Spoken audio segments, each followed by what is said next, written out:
birthday ko, kompleto. Anong hobby? Isa tayo.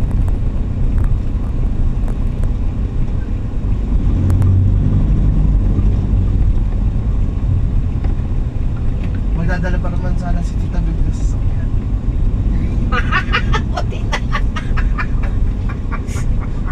Walang hiya. Mabuti na lang. Ayun pa sa ayun din. Sir, Galit na Apo. siya. Apo, afternoon. Sir, ano po? Si Sir, ano? Sino yan? Yung tinatawagan natin kanina? Sir Carlo ba? Ryan. Sir Ryan. Hindi, si Ay, Ryan.